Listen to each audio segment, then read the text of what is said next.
Right. Hello, everybody. Sunday Elijah here. Please go and invite your friends and family members. Let them come and join us. And let's go ahead and share the message. Share. Let's share the message. Message. Share. Share the message and go and tag your people, your friends, your family members.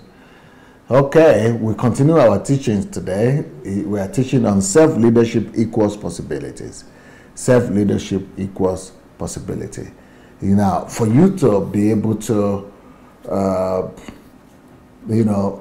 achieve anything in life, it's important for you to be able to see things that are possible.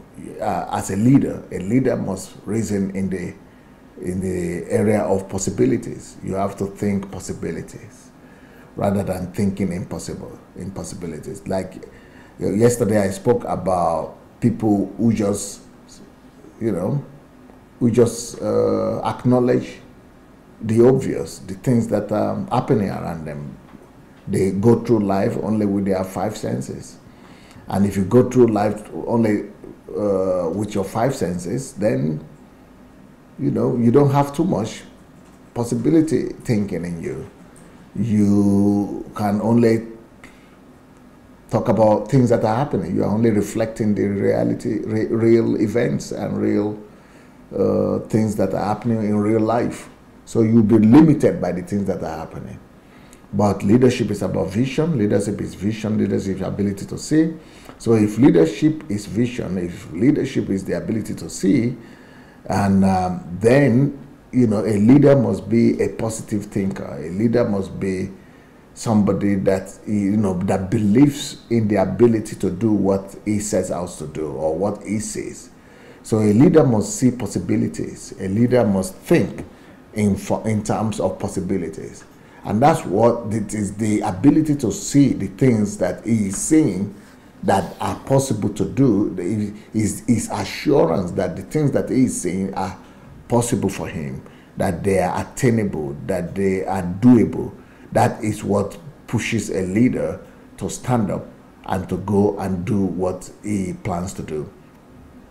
You remember yesterday I spoke about the second category of leaders that are professors, the commentators, because they see the problems and maybe they even see the solution, the answers, but they don't have the strength to go out, to get out and to go and pursue what they see and to go and actually make things happen.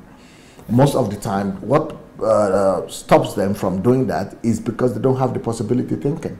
They don't have the mentality of or the assurance that things are going to work out, that they will be able to make it happen, that things will, things that they see, they will be able to accomplish it. So if a leader doesn't have that possibility thinking, he's always going to be held back by his doubts. He's always going to be held back by his lack of assurance that he will be able to do the task that is ahead of him, he will be able to resolve it. So a professor or a leader professor or a leader commentator that sees what to do, that thinks he knows what to do, but doesn't really go ahead to personally engage the problem, is because he doesn't have possibility thinking. So the difference between a great leader, the two other leaders, the achievers, the people that go ahead and do it, even if they rely on their own self, and these other professor or commentator leaders, is because it's the fact that at least the achievers, they are ready to actually go ahead and get their hands dirty. But it's also the difference between between the professor and the commentator and the transgenerational leaders. The transgenerational leaders are ready to even go extra miles. They are ready to go beyond doing things by themselves. They are ready to go to, get their hands dirty on the level of getting others committed to the vision, to their vision. So they are ready to go and do, and they believe that it's possible to convince others. Okay, for example, I was talking about the fact that these new generation politicians that are coming up in Nigeria, like Showore, Mongalu, and others, that they are leaders, achievers, leaders who see what could be done and are ready to go and do them, but they are not yet transgenerational leaders like Obasanjo, like people like that, people who built real great political parties and political movements in the country, like Awolowo, like Zeke. They are not on that level yet. And the thing that those people bring to the table is the ability to not just be ready to go and get the problem resolved, but they are ready to go and bring so many other people on board that will be working with them, that will be able to do the same thing that they want to do. They see that it is possible. Okay, for example, if you go and ask Showore right now, that is it possible to go and reach an agreement with PDP? He will say no. If you ask Kingsley as well, is it possible to reach any kind of agreement with Showore, with PDP or APC? They will say no. If you ask them about APC or PDP, any one of the younger ones, they will probably say no, that it's not possible. They don't reason on that transgenerational level. They are not transgenerational in their thinking. They are not transgenerational levels yet. They are just reasoning on the level of they, either just as they themselves as personality, or as their group, as their own group alone, or as their generation alone. So they don't care for the next generation or the previous generation or the older generation. It's just their own generation. They focus on their own generation. So they are not transgenerational. They only focus on their own possibilities, their own achievements. The achievement of them. When I say their own on themselves, it's not just about themselves personally as a person, but it could be their team or their party or their group or people like them, So they are not transgenerational from one category, from one generation to the other. And that is, you have to have a whole lot of possibility in your mind for you to be able to believe that you can reach an agreement with, let's say, PDP, or reach an agreement with Obasanjo, or reach an agreement with that category of people, or reach an agreement with APC, or with that category of people. You have to be truly possibility thinking person. You have to think possibilities. You have to be a possibility thinking person. But unfortunately, the people that I spoke about, the professors, but especially the people who just have eyes and don't have sight, and also the people who have sight but don't have vision. So that is the category of the observers, the wanderers. That is the same thing. The observers and wanderers are the same, and the professors and commentators. So those two categories, they are too engulfed and overwhelmed by the reality of what is happening right now. So they see what is happening. Some category, like the wanderers and the observers, they just see what is happening and observing reality, and they are overwhelmed by the reality of things. They don't even go to the site.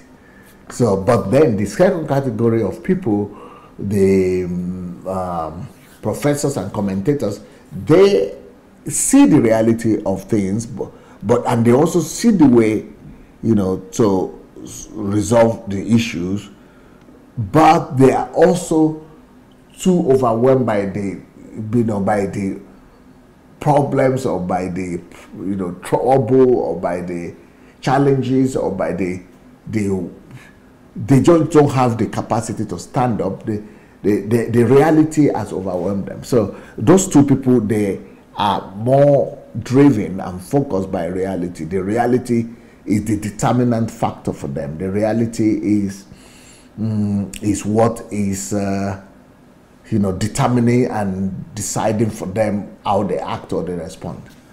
But when you now get to the level of achievers, the people, the successful people, people who are successful, who are achievers, the people who want to go and resolve the thing by themselves, like the new category, the new generation of politicians like Showore, Mugalo, and people like that. So they have already weighed the reality, and they are no more afraid of the reality. They are no more afraid of the reality. They have gone beyond the reality. They have some kind of discernment. They have some kind of vision. They are more visionary. They are more visionary. They have discernment. They are able to focus more on the vision that they have, focus more on the solution that they are proposing.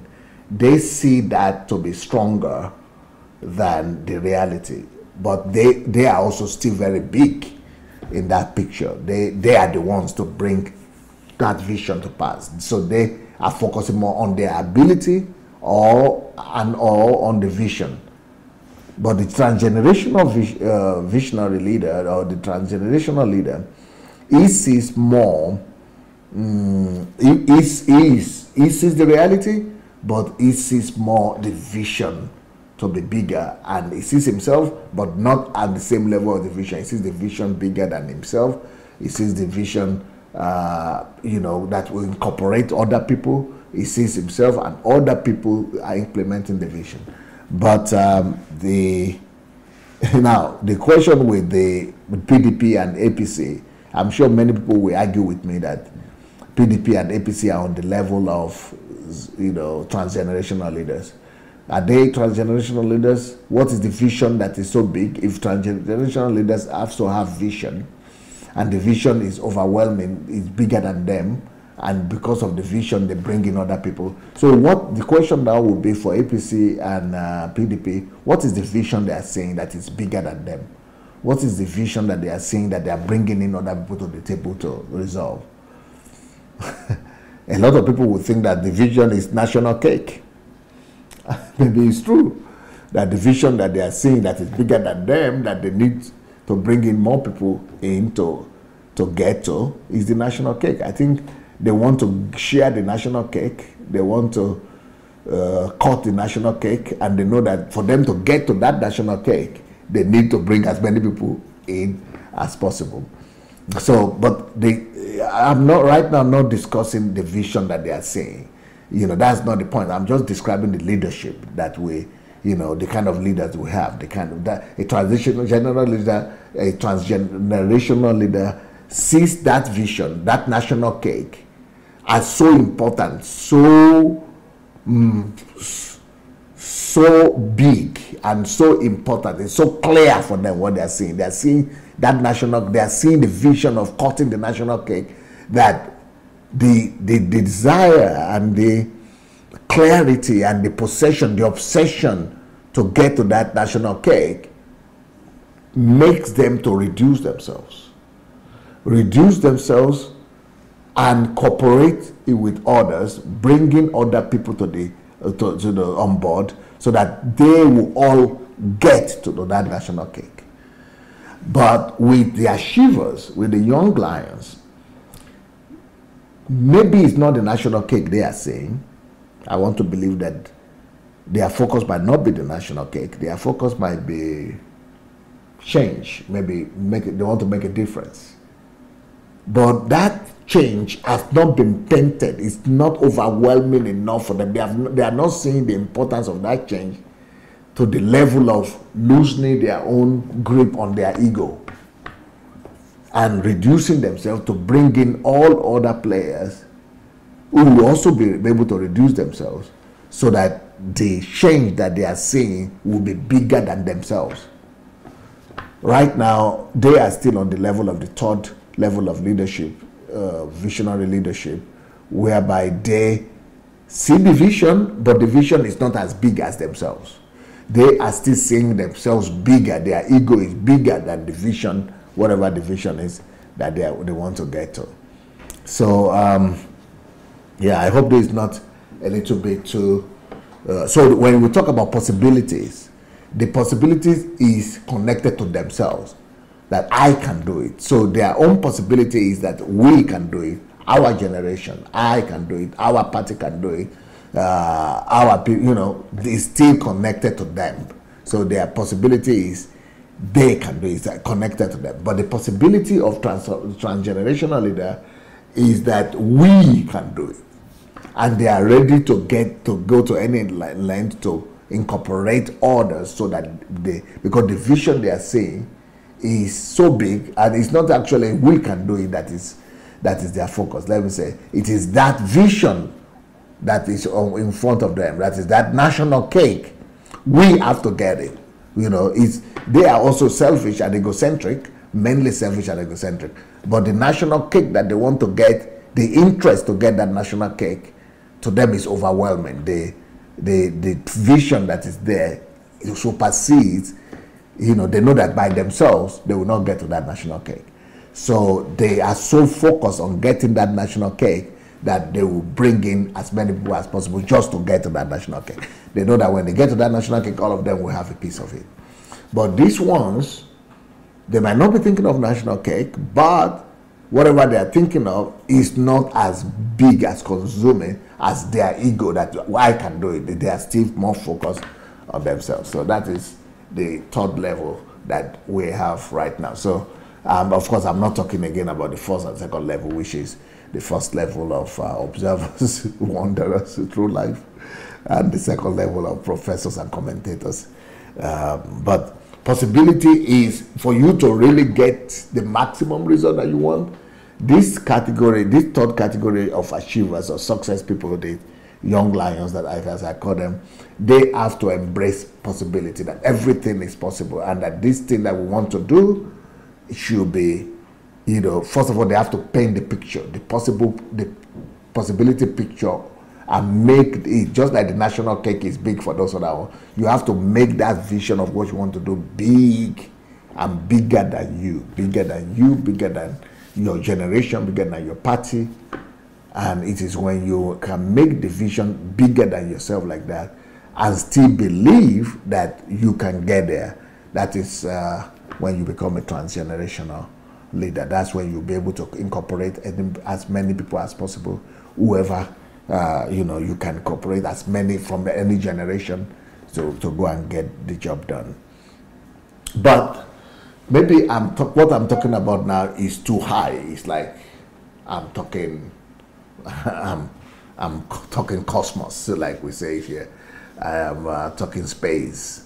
You know, I'm talking like to something too high. But some people might be asking right now, but how do I even get a vision in the first place? How do I get a vision? How do I even start with a vision? How do I even get a vision?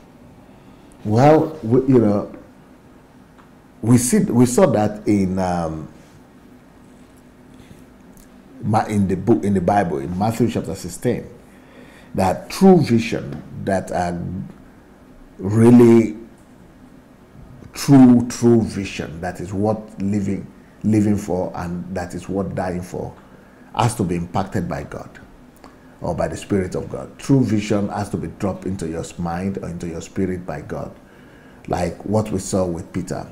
When Jesus was asking the disciples, who do people say I am, or what do people think about me? Other people are just doing guesswork. Oh, they say you are Jeremiah, you are Isaiah, you are this and you are that. But then Peter was able to say, you are the Son of the living God. He guessed it right. And in that, Jesus told him, oh, well, it's not you who guessed this right. It's not you who just gave this answer. That answer came from somewhere. That answer came from my Father who is in heaven. So it's my Father who is in heaven that revealed this to you. So, which means any authentic, genuine vision has to be born in heaven, has to be given birth to in heaven, has to come from the Spirit of God. Even when you are not believers, even when people are unbelievers, a lot of the things that they do, when they are ready to live and die for it, and when it is a godly and good thing, is mostly inspired by God, because God overrules the events of life.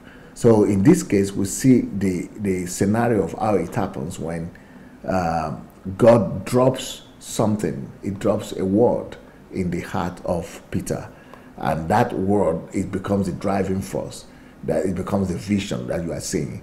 You say, the word of revelation that Peter got is what Jesus later said that it will become the stone upon which the church is built. Now, the church was not yet built. The church had not yet been built at that point, but that word of revelation became the vision for the church.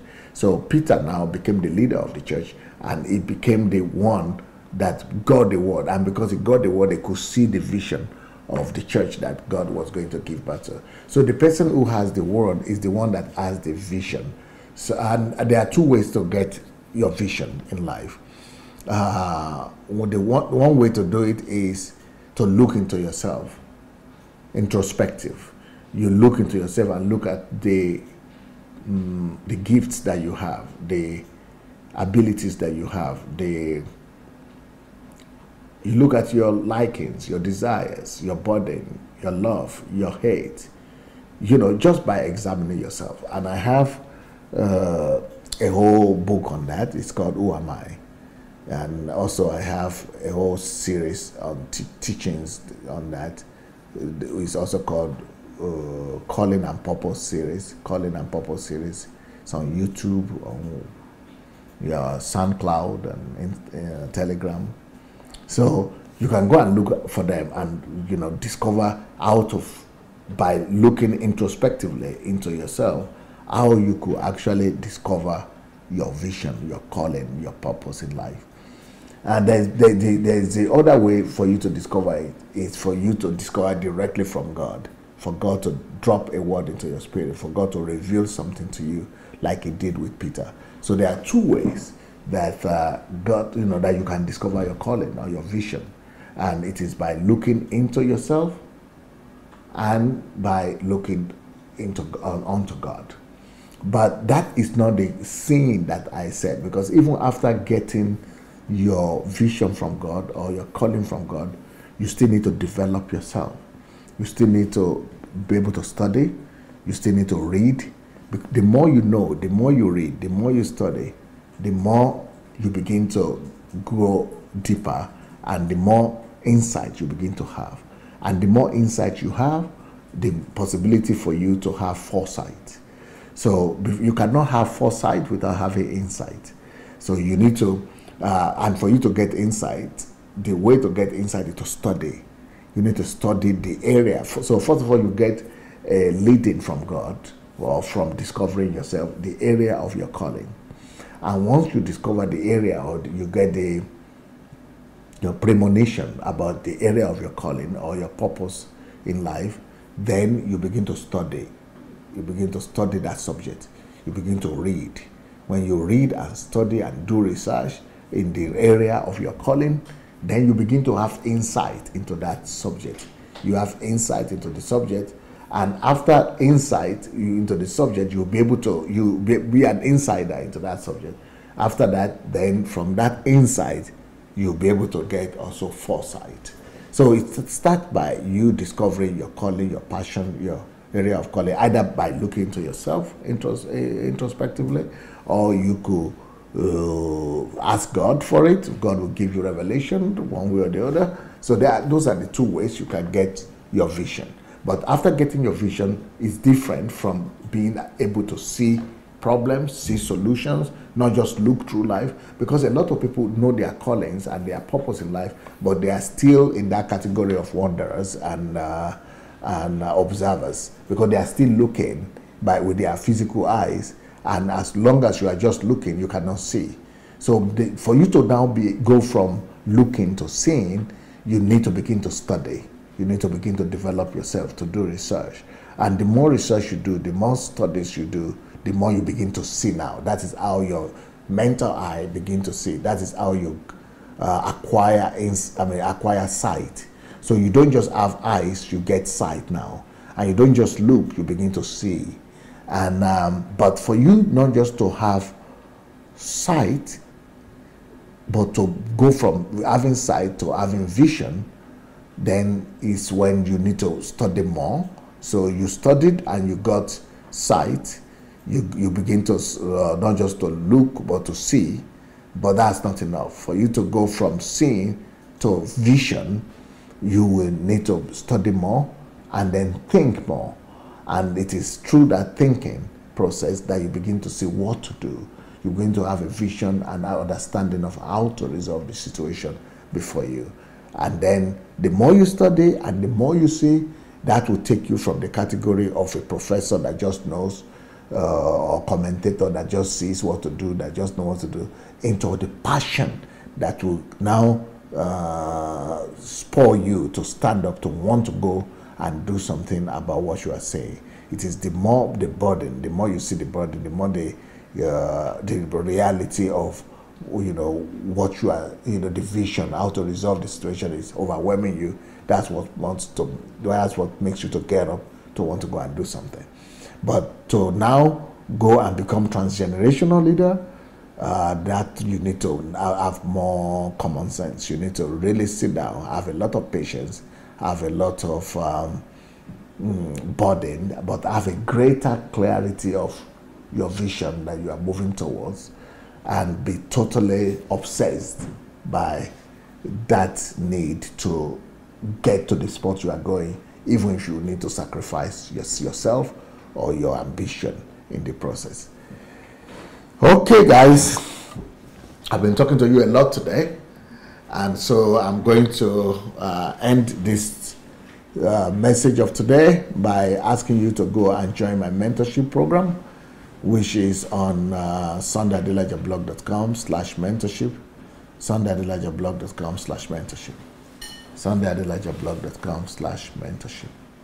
So once you go and join that, then you could learn more about these things that we're talking about. Okay, but if you want to read my books, you can read them for free on Kindle Unlimited on Amazon, or you can buy them on Amazon. But you could buy them cheaper even if you write to my office. If you write to dssbooks@gmail.com, dssbooks@gmail.com, dssbooks@gmail.com. You get a better price, and you could become distributors as well. And for those of you who want to come to Ukraine, you just need to write to guest@godembassy.org, or you could, if you want to attend the HMT, the History Makers training, you could write to hmt@godembassy.org. If you want to be receiving our messages on your telephone, the comprised ones, so that you don't need to waste a lot of data, or people outside in Africa who might need to be receiving these messages, the short ones, so that they don't waste too much data watching us. Then you need to send the numbers, the telephone numbers, or the WhatsApp number to our WhatsApp number. And our WhatsApp number is +38 098 596 3838. So I guess that's it for today. I'll just ask you to go share the message. Share the message, and invite the people you care for to watch it. Thank you so much. Peace.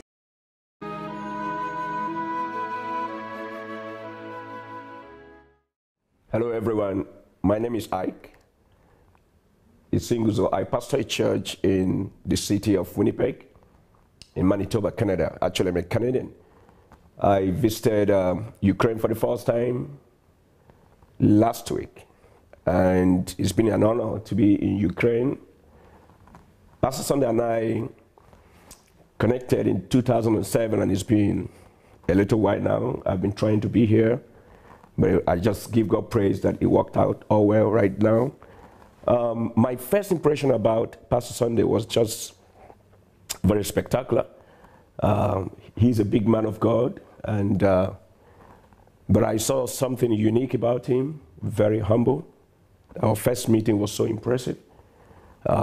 He gave me time, and we had a wonderful fellowship alone, and that was really remarkable for somebody in his caliber of ministry to give attention to upcoming ones like us. I was really, really humbled to see that of him. And I was just looking forward to going to church, because I had seen pictures of the Embassy of God of Kyiv in his books and also in the websites, and I was just wondering that one day I would like to be there, and it happened. last Sunday. From the entrance right to where we sat, I saw amazing faces, wonderful people. The reception, the people were so warm. And in fact, from my entrance, I started dancing. People looking at me wouldn't know that I was just a first-time worshiper. The people are warm, the church is spirit-filled. Nobody needs any explanation to understand what is going on there, that the Spirit of God is in the embassy of God. And I couldn't even control myself because I had to go to the front and dance with the people because I felt the Spirit of God there. So it's a wonderful church. And there was something very remarkable coming from North America about, in comparison with Embassy of God Church. In North America, we are very tight with time. In my own church, in our church in Winnipeg, we start 10:30 and we close 12:30. And most times, when we exceed 12:30, people might begin to walk out. But that was not so in the Embassy of God Church in Kyiv. We had some guests, some people from all over the world, and we had about 3 different speakers. And it was just amazing that the whole congregation, we are relaxed and settled and, not agitative. They were all settled and they were just receiving the word of God. And I saw great love amongst the people of God in the Embassy of God for all nations. So I was just really, really impressed about that. And the following day, which was Monday, we had the opportunity to go to the court with Pastor Sunday. It's been a very saddening thing about the accusations against the wonderful man of God. It's very disheartening what is going on in this part of the world. But last Monday, we were able to go to the court with him. And I also thank him. That's also another mark of Pastor Sunday's humility to allow us to sit in the court. Anyways, when we got to the court, we were all excited. We were about 15 of us foreigners who are here in Winnipeg, in Kyiv. We got seated and we are hoping, really, really hoping to hear the accusations, to hear from the mouth of the judge or from the mouth of the prosecutors what Pastor Sunday did that had led to this smearing of his name all over the world. When the judge stepped in after a while, and we all got seated, we waited for the proceedings to commence, and there was a little bit of reluctance on the side of the church to tell the world, because now we represent the world, because people from South Africa were there, people from UK were there, people from Ireland were there, people from Austria were there, people that came from Belgium were there, and people from States were there. So I guess the whole world was represented on Monday in the High Court in Kyiv to hear what the government of Ukraine has to say against Pastor Sunday. But we were disappointed.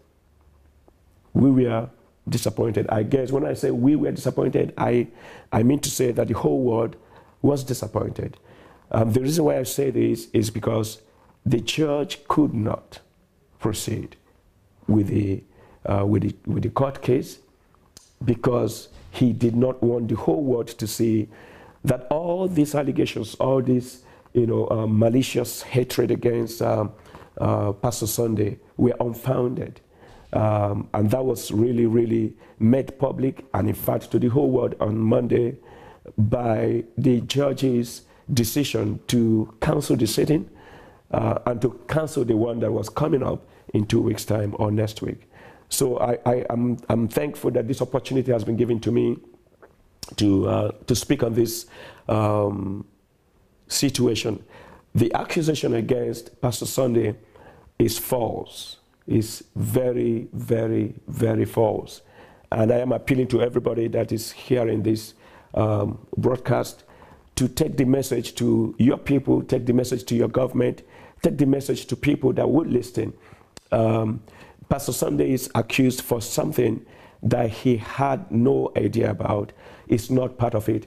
And one thing I want to bring to the people of the world is that the three people that own this company for which cause that Pastor Sunday has been suffering have been incarcerated for 3 years now without trial. They are in prison and they have not been tried, and they cannot be bailed because the government of Ukraine does not allow people to be bailed. And this is really amazing, and in fact anti-democracy, that in a country that proclaim or professes democracy can lock up people without giving them fair hearing, for such a long amount of time. So the court didn't sit, and we all went home. But I would like the people of the world, or anybody that can hear this, or can see this, or can watch this, to be our voice. We're a league of people, Pastor Sunday's friends and sons. We want you to write on the newspaper. We want you to write in the magazines. We want you to do some YouTube videoing. We want you to do some Skyping. We want you to do some Facebooking, and let everybody, let the whole world know that Pastor Sunday is innocent of what he's been accused. Thank you. If you have been watching our videos and maybe you enjoy them, maybe you don't enjoy them, but still, we need you to help us spread the word. And for that to happen, we only need you to take 5 little steps. Please help us spread this word by liking the video. Then, if you have not yet subscribed to our channel, please go ahead and subscribe to the channel. We also need you to press the notification button, and the way to do that is to click on the bell. You see the bell there? Click on it. Then, of course, leave your comments. Let's know what you're thinking about each video. And finally, we need you to go and share the word. Share this video on your Facebook timeline, on your Instagram, and every other platform that you have. All right? Let's win the world for Christ. Thank you so much.